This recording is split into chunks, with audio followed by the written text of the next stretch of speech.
Hoy contamos en nuestro espacio de personas influyentes con Manuel Herrador Calatrava. Él es periodista, doctorado en Ciencias Sociales, formador en oratoria pública y locución audiovisual. Bienvenido, Manuel, ¿cómo estás? Buenas tardes, Pilar. Permíteme una pequeñísima variación en la presentación y todavía no estoy doctorado. Estoy en el último año de doctorado, ¿eh? Muy Pero, bien. pero tengo que defender la tesis en el curso próximo, así que estoy cerca, pero todavía sin el certificado que corresponde a un doctorado. Pero en ello estoy. Bueno, eso ya está hecho. En ello estoy. La verdad que llevo más tiempo con ello que lo que me queda, pero bueno, muy ilusionado y con ganas de terminarlo, por Qué supuesto. bien, pues estupendo. Pues te Muy bien. deseo lo mejor. Muchas gracias, Pilar. Bueno, en nuestras entrevistas nos gusta saber de vosotros, nos gusta saber de vuestra historia personal, no solo el currículum, ¿no? ¿Qué nos puedes contar del Manuel jovencito, del adolescente? ¿Dónde naciste? ¿Cómo eras? Pues mira, Pilar, me has hecho la primera pregunta que en casi todas las entrevistas a las que asisto para justificar mi vocación, me viene esa edad a la que estás en este momento tú refiriéndote a la adolescencia, porque yo recuerdo, nací en Madrid en el año 59, en noviembre del 59, y recuerdo ya con 14, 15, 16 años ser un apasionado de la locución audiovisual, de repetir, imitar, copiar las voces de los locutores que a través del blanco y negro de la época, de los años 60 y 70, en la televisión española, en el único canal que disfrutábamos en blanco y negro, a la mañana siguiente en el colegio, pues repetía, reproducía, hasta incluso en ocasiones las melodías y los jingles de esos spots publicitarios. Ahí quedaba patente que mi futuro y mi pasión era la comunicación audiovisual, sin duda. Además, con esa voz que tienes es que no lo podíamos dudar nadie. Muchas gracias, muchas gracias. Bueno, ¿y cuándo empieza tu interés por la comunicación? ¿Es ahí también? Bueno, la verdad que se van concatenando eh, más que la casualidad, la causalidad. Cuando entro a hacer el servicio militar, hay una plaza en una revista de la Capitanía General de Canarias, una plaza de periodista, y ahí aprovecho, nos hacen una especie de casting para entrar, me eligen a mí y entro a colaborar dentro del ejército en programas de contenido militar, hasta que cuando termina mi periodo de la mili, pues el director de Radio Nacional de España, José Antonio Pardellas en aquella época, pues me hace una oferta para seguir colaborando. Y entre eso y que me enamoré de una chicharrera, de una canaria, que hoy sigue siendo mi mujer, pues hasta en ese momento yo creo que se sellaba mi futuro vital en estas islas, ¿no? En Canarias y en Tenerife en concreto. Bueno, ¿y has admirado a alguien como buen orador, como buen comunicador? ¿Has tenido a alguien de referente? Pues mira, muchísima gente, Pilar. Entrar en un medio como Radio Nacional de España, te das cuenta la calidad profesional de cada uno de los que participan tanto en la cadena técnica como en la cadena de locución o incluso en la cadena de reparación de equipos o de conexiones en exteriores. La preparación, la cualificación era tan grande que tengo grabado en mi memoria el primer día que vi a un compañero que se llamaba Miguel Pastor, desconozco la verdad, le perdí la pista hace muchos años, pero que era del cuadro de actores de Radio Nacional, y tuve la oportunidad de ver cómo modulaba, cómo verbalizaba un informativo. A partir de ahí, de ese noticiario hablado de Radio Nacional, que me quedé prendado, me di cuenta que es elemental cuando vas a entrar a un medio de comunicación que al lado de quien te pongas sepa, conozca, perdón, porque se me ha caído a ver, La luz, tenga, sí. sí, conozca la profesión y por lo tanto se empape el aprendiz que en ese momento era yo, a pesar de mi vocación y de mi corta experiencia en la radio, en programas de radiofórmula musical, pero de verdad nos referencie en cuanto a la dimensión, a la responsabilidad, al rigor y a la exhaustividad que debe tener una buena modulación radiofónica. ¿Y ha habido alguna persona que influyera en ti en todo esto o lo tenías tan claro como decías al principio? No han influido, hombre, vamos a ver, el director en ese momento, que curiosamente Pilar, hoy sigo trabajando con él en una tertulia en la 10 Radio, de la cadena Capital Radio aquí en Tenerife, y sigo trabajando como un privilegio más de los que me facilita el periodismo como tertuliano, pero si en esos momentos el director del ente público aquí no me hubiera seleccionado y no me hubiera permitido pues ganar algo de dinero, entrar en la profesión por todo lo alto, porque insisto que trabajar en el ente público pues fue para mí en ese momento como colaborador una carrera completa, ¿no? Universitaria, práctica además, pues yo creo que le debo mucho a eso. Creo que le debemos, los que en un momento dado somos jóvenes y vamos creciendo en nuestra profesión, creo que le debemos a los que nos dan esa oportunidad dentro de las compañías, de las empresas, de los medios de comunicación en mi caso, pero yo creo que podemos hacerlo extensivo a cualquier actividad laboral y profesional, ¿no?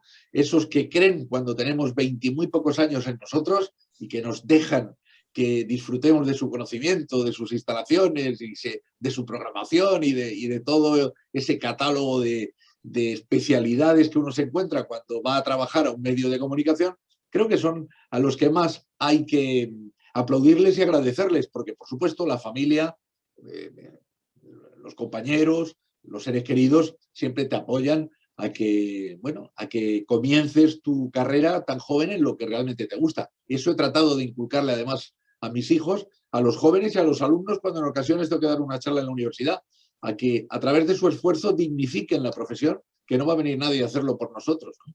Así es, ¿verdad? Bueno, has trabajado en Radio Nacional de España, en Antena Sí. 3 y en otras cadenas importantes. ¿A qué te dedicabas? ¿Cuál fue tu aprendizaje en ellas? Pues mira, muy grande.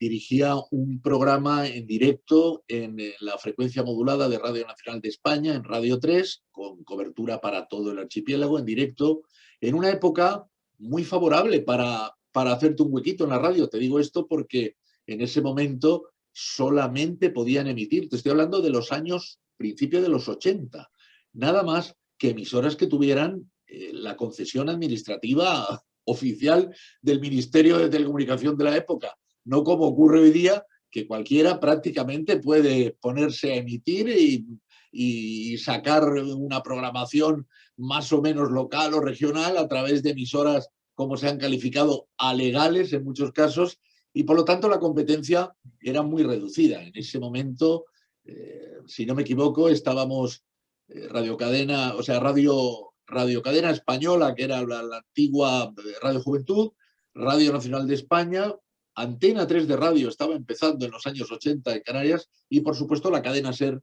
que aquí fue la primera cadena privada.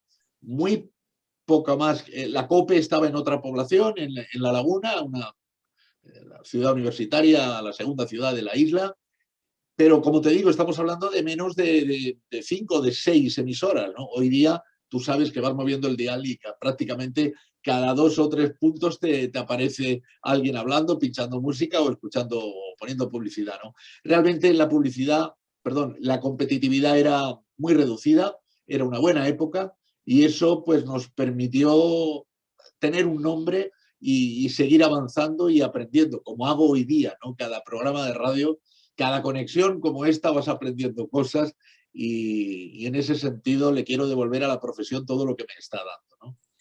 Parece mentira, parece que fue ayer, pero han pasado unos años, ¿verdad? Y solo había 3 o 4 cadenas y ahora hay 200 o 200.000. Exactamente. Sí. Y además, pues fíjate, podemos vincular este dato que acabas de dar con la calidad de los profesionales. Te comentaba antes que el hecho de ponerte a trabajar cuando entrabas en una de esas 4 o 5 cadenas al lado de cualquier profesional que estaba allá dentro era absolutamente un certificado de aprendizaje absoluto al lado de él o de ella.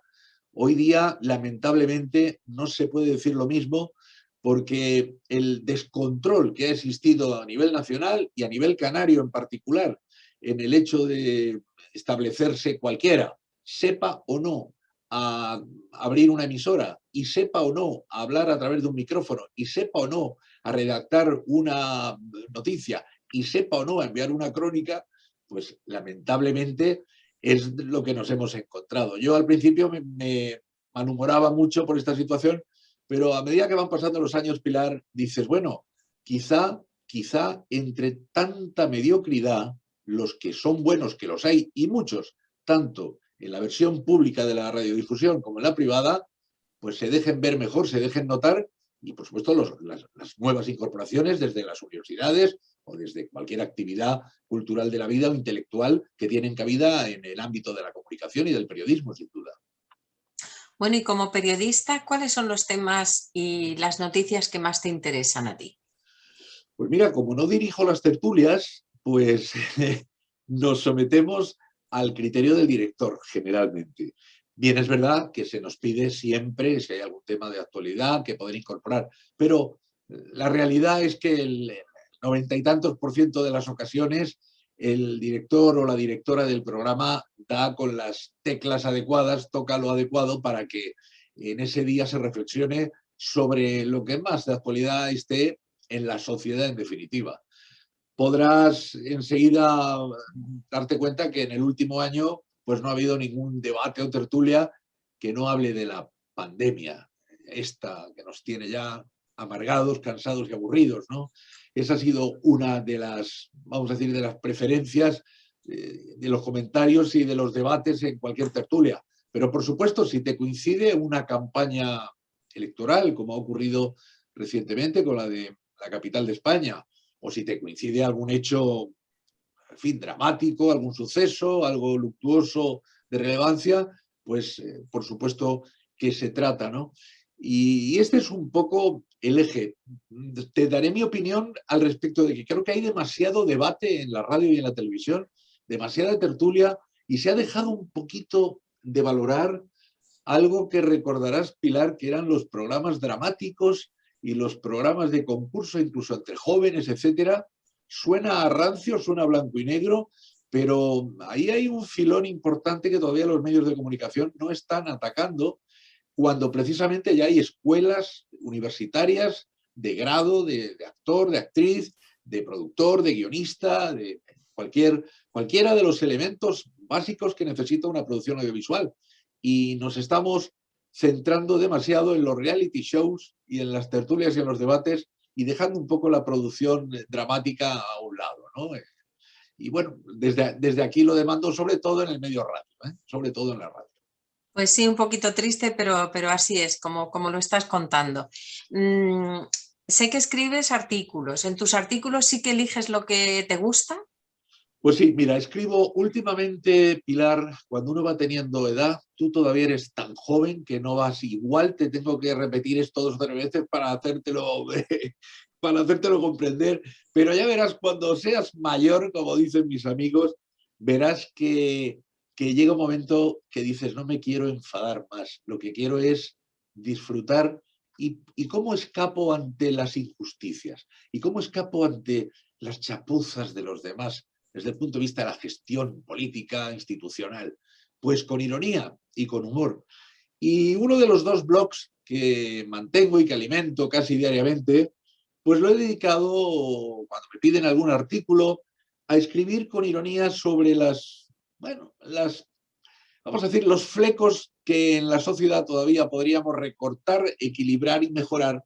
Y así me lo tomo un poco, ¿sabes? Porque si no, desde que sale uno por la mañana, desde que empiezas a oír los informativos de primera hora, te pondrías muy de mal humor. Así que prefiero enfocarlo con ironía en el ámbito periodístico y creatividad y forzar un poco a complementar la realidad con lo que podría ser y no es. Eso en el ámbito periodístico, desde luego, es la etapa que estoy viviendo, Pilar. Bueno, de alguna manera fomentas un poco de positividad Pues sí. de esa realidad que tú ves, ¿no? Y que nos está dando. Bueno, ahora creo que te dedicas a la formación, ¿no? Dedicas a la formación. ¿Y cuántos años llevas formando? Pues mira, Pilar, llevo prácticamente desde el año 90 o 92, no sabría ahora concretarte, pero bueno, casi 30 años, porque curiosamente un estudio de grabación publicitaria y comercial me pidió intervenir en algunas cuñas y en algunos spots de la época, y así empieza a rodar en fin, esta nueva línea formativa. Cuando llevas algunas decenas de producciones a tus espaldas, pues te surge alguien que te dice, oye, Manuel, ¿y por qué no hacemos un curso entre, por ejemplo, un compañero de la televisión que presente informativos y él explique concepto, teorización y estructuración de la información, y tú la modulación, la manera de proyectarlo, la manera de enfatizar o de inflexionar con la voz, etcétera? Y vas empezando por ahí a trabajar. De pronto se te cruza en la vía alguien que te dice, oye, que hay una campaña política y necesitamos a alguien que nos dé alguna orientación de cómo comparecer frente a una cámara, frente a un micrófono, y sobre todo cómo hacer que el mensaje no se caiga de cuando sale del altavoz, sino que llegue al receptor y que seamos creíbles, naturales, comprensibles e intuitivos. Y dices, venga, acepto el reto. Y llega un momento, Pilar, que yo creo que he tocado afortunadamente con asistentes a cursos de todas las profesiones, de todas las actividades laborales, ¿no? Desde profesores universitarios a periodistas de grandes cadenas de comunicación nacional, a locutores, a ejecutivos y a amantes de la locución, que también los hay, de la oratoria, de la capacidad de declamar y emocionar, o de la literatura, sin más, sin duda. Y, y todas esas personas a las que formas, como dices, políticos, profesionales de la comunicación, de profesores y demás, son como nosotros, son como los normales, me refiero, a todos nos da tanta vergüenza hablar en Son público. absolutamente, mira, absolutamente normales. Hay dos, me gustaría dejarte en esta entrevista dos experiencias reales que he vivido, y además repetidamente y siempre con la misma conclusión. Una, que cuanto más grande es un personaje en calidad humana, cuanto más buena persona es, más consciente y más responsable de su imagen con los demás es. Por muy joven, por muy mediano o por muy veterano que sea. Esto es algo que no falla, ¿no? Y afortunadamente cada vez hay más jóvenes conscientes del valor que tiene la oratoria y la comunicación. Y luego te quedas sorprendido. Pues mira, yo muchas veces me quedo sorprendido cuando una magistrada, una juez, una senadora, que, en fin, una fiscal, gente que ha tenido que pasar oposiciones, que estudiar, que leer a una velocidad absolutamente desequilibrada para meter en tiempo pues, una serie de códigos o de epígrafes. Y te das cuenta luego, por supuesto, en la intimidad de su despacho, en la intimidad del salón, del aula donde estemos desarrollando las clases, te das cuenta que sabe mucho de lo suyo. O sea, catedrático, por ejemplo, de Derecho Constitucional o de Derecho Penal, sabe muchísimo de lo suyo, pero le pones una cámara enfrente, Pilar, y le pones un micrófono para impartir incluso una clase por videoconferencia en la universidad, y las primeras veces lo pasa muy mal.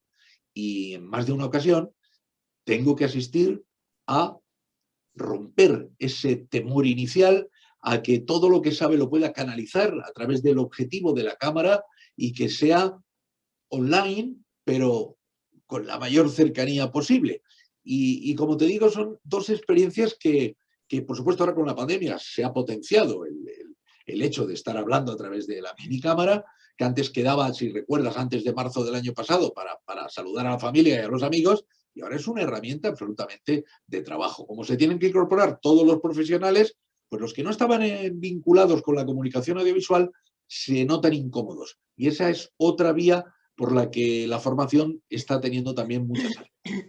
Es curioso los miedos que tenemos, que todos, desde mi punto de vista, vienen de la infancia, ¿no? De cómo nos han educado ante el público, de cómo nos hemos comunicado en nuestras casas, con nuestras familias, y eso, o en el colegio, ¿no? Y todo eso ha dejado un pozo ahí de miedo a la hora de enfrentarte al público, ¿verdad? Pues absolutamente. Yo sí tuve la suerte, Pilar, de ir a par de colegios que fui cuando era joven a los Hermanos Maristas y posteriormente al San Estanislao de Kostka, y en ambos colegios tuvieron el acierto de potenciar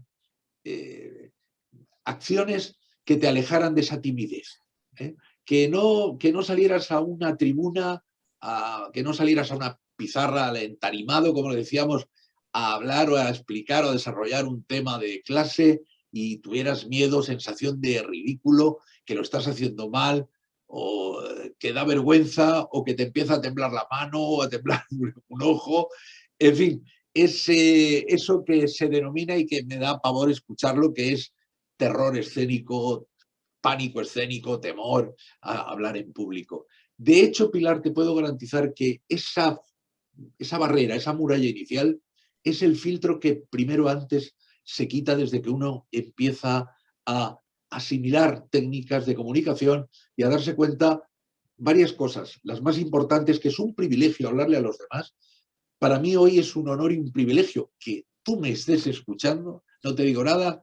Si además tienes seguidores y suscriptores que van a hacerse eco de mi actividad profesional, eso para mí es un honor y un privilegio. Por lo tanto, desde chiquititos debemos de transmitirle eso a los más jóvenes, que nos escuchen no es un esfuerzo, que nos escuchen no es solo un reto o una responsabilidad, es un honor y un privilegio. Gente que deja de hacer cosas para oírte a ti. Y a partir de ahí, con técnica, porque esta es una de las coordenadas elementales de la comunicación, puede ser innato, pero son los menos, como en cualquier otra actividad.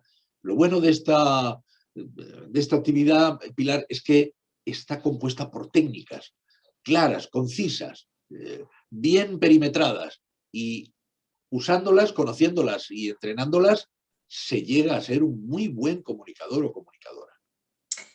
¿Y cuáles son los principales problemas con los que te encuentras tú, por ejemplo, en las personas a la hora de hablar en público? Además de todo eso que hemos dicho.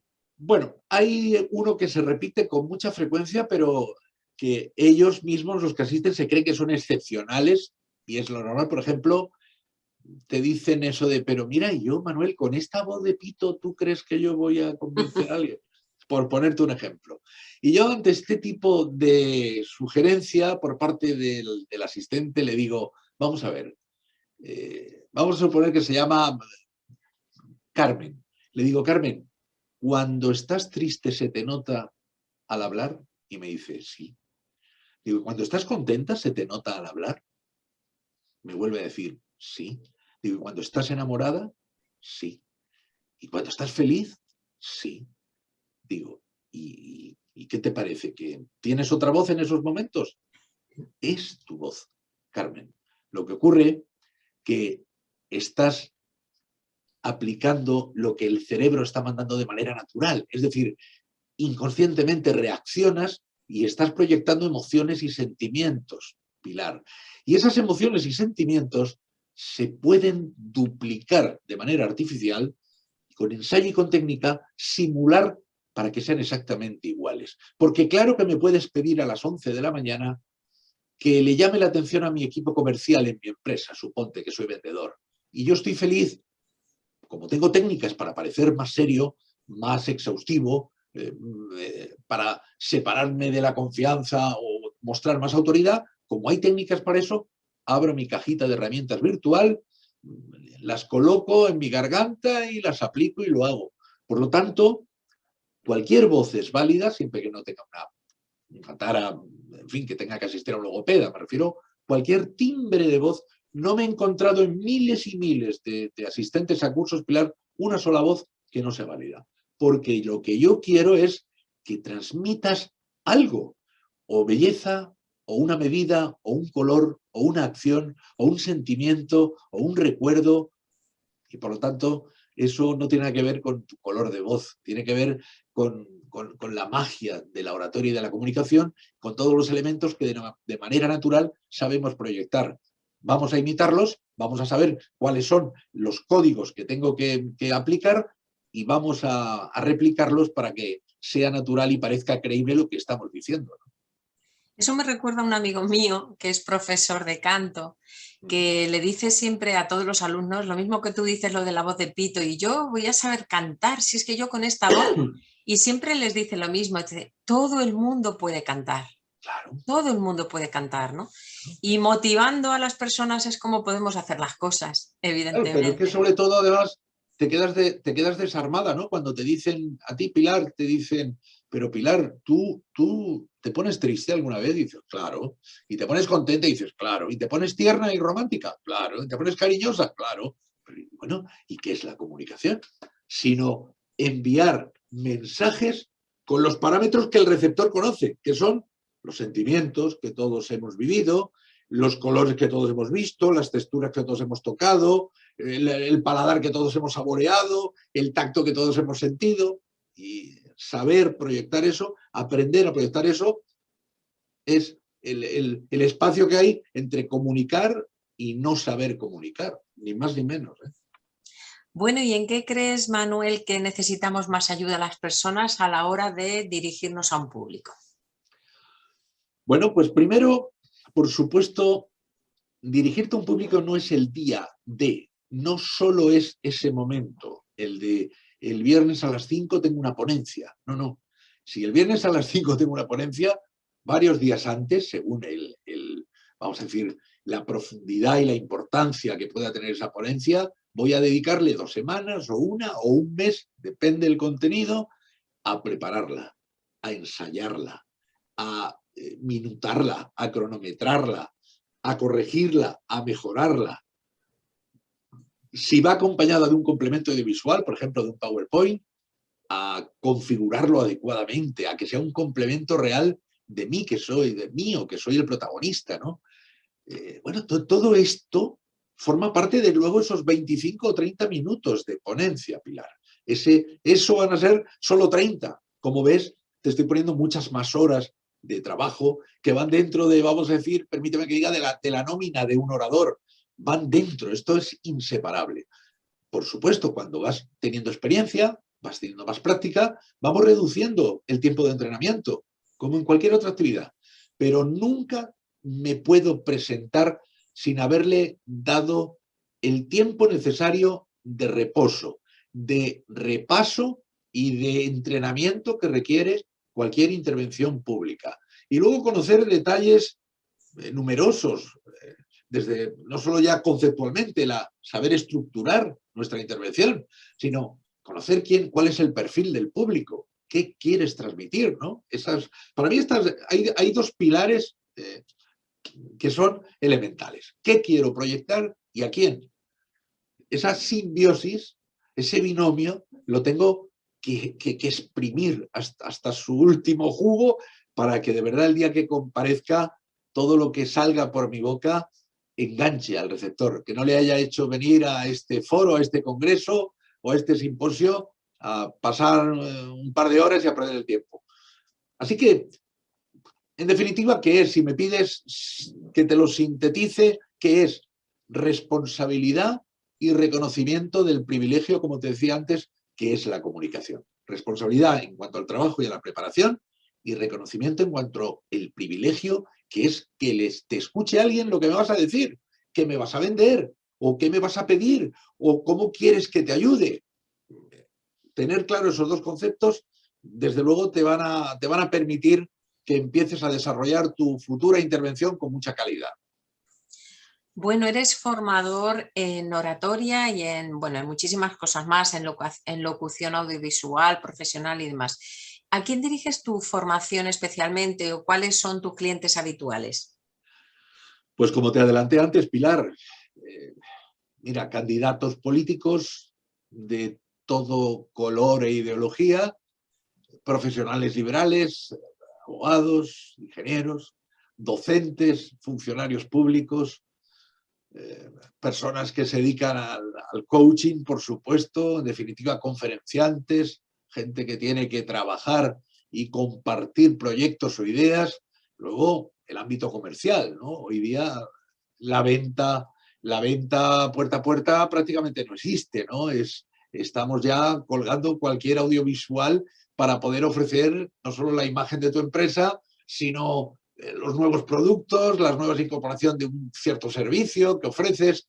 En definitiva, sería muy complicado, Pilar, decirte quién no tiene posibilidades de mejorar su comunicación y su oratoria. Claro que tengo que hacer un segmento especial que es el de los periodistas, locutores, docentes y comunicadores en general, que se nos debe exigir un punto más de esmero, de más de cuidado en el conocimiento de nuestra propia lengua, de cuidado en el conocimiento de los elementos audiovisuales con los que trabajamos. Se nos supone que somos los que más vínculo tenemos con el eje troncal de la comunicación audiovisual, ¿no?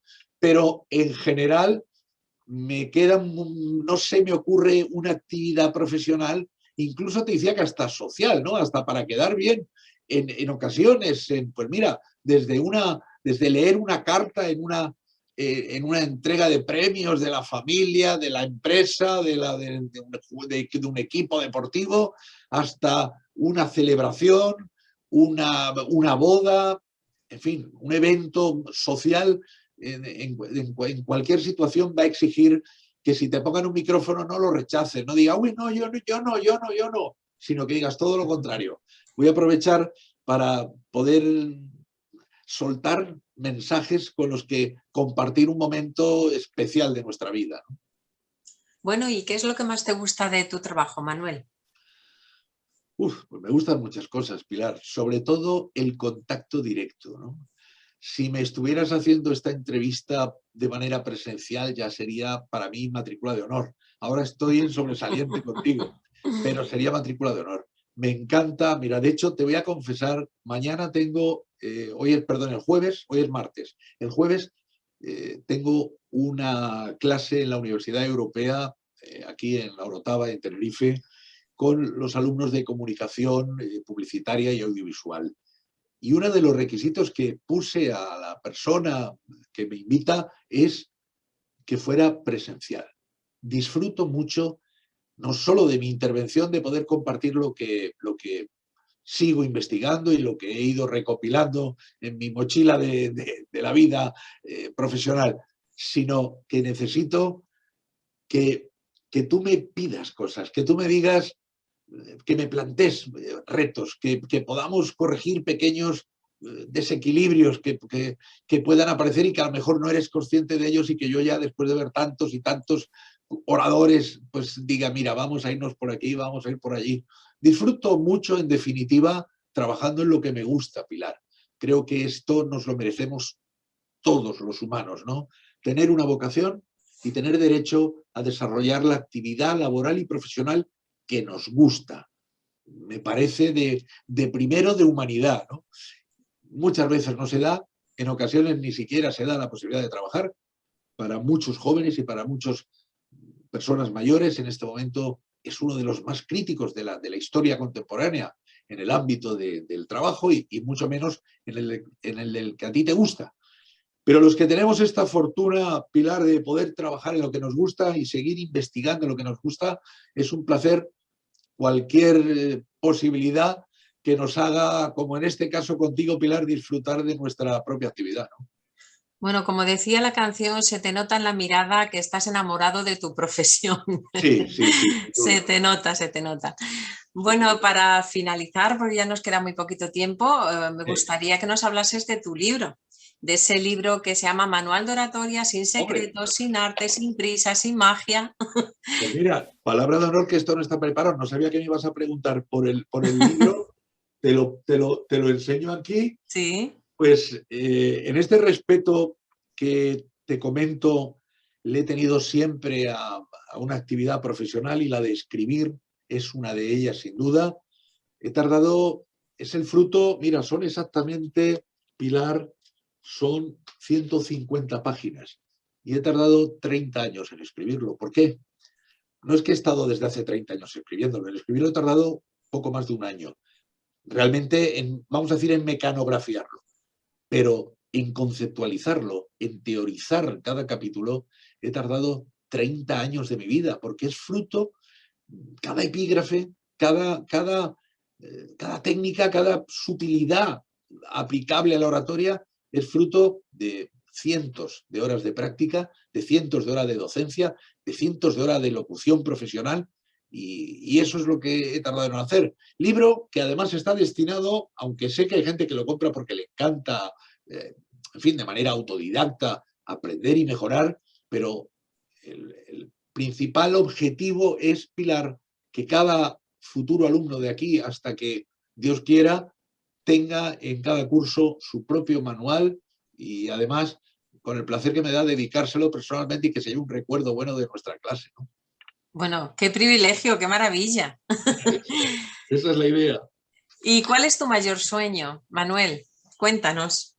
Pues mira, mi mayor sueño profesional, mira, esto no me lo han preguntado nunca, Pilar, en el ámbito profesional, y para una vez que me lo preguntan te lo voy a decir. Pues mira, uno de mis mayores sueños, Pilar, sería poder ser responsable de una cadena pública, como pueda ser una autonómica, como puede ser el canal autonómico, la televisión y la radio autonómica de esta tierra, de mi tierra, la que me acogió en el año 83, hasta hoy, no de mi archipiélago, por supuesto de cualquier otra emisora. Me encantaría poder traspasar a todo mi equipo de compañeros desde la parte jerárquicamente con capacidad de decisión, poder traspasar toda mi experiencia, toda la ilusión y poder conectar con la gente a través de la radio y de la televisión, inhibiéndome absolutamente de consignas políticas y comerciales, sino únicamente enfocado al romántico objetivo de formar, informar y entretener, ¿no? Y este sería uno de mis sueños profesionales, pero también te tengo que decir a la par, Pilar, que se me han cumplido miles de sueños. Cada cuña publicitaria, cada spot, cuando le he puesto la voz a Danone o al Campo o a una compañía aérea o en fin, a una caja de ahorros o a un gobierno, a una comunidad autónoma o a un partido político, cada una de esas locuciones es para mí un sueño cumplido y me sigue excitando profesionalmente como el primer día, ¿no? Y lo sigo disfrutando y sigo poniendo en ello todos mis sentidos. Esa es la realidad, Pilar. Pues me encanta que hayas cumplido tantísimos sueños, porque hay personas que no cumplen ni uno, así que eres un gran afortunado. Lo Y sé. yo, sí, y yo te deseo que cumplas ese último sueño que me has dicho profesional. Muchas gracias, ojalá. Sí, y que te vaya muy bien. Te deseo todo lo mejor, te doy las gracias por haber compartido tu experiencia de vida tan enriquecedora con nosotros y te mando desde aquí un abrazo muy grande. Pues exactamente te deseo lo mismo para ti, Pilar, y te agradezco que te hayas fijado en mí para poder proyectar a cuantas más personas mejor lo bonito que tiene el comunicar, el que te escuchen y el que mandes un mensaje comprensible y que se pueda intuir. Eso es para mí la comunicación cargada de emoción y de sentimiento, la propia realidad en cada una de las profesiones a las que tengamos que acudir para poder proyectar nuestros objetivos, nuestros servicios, nuestros productos o los de otros o los de una tercera persona y saber hacerlo. Gracias, muchas gracias. Gracias a ti, Pilar. Buenas tardes. Bueno.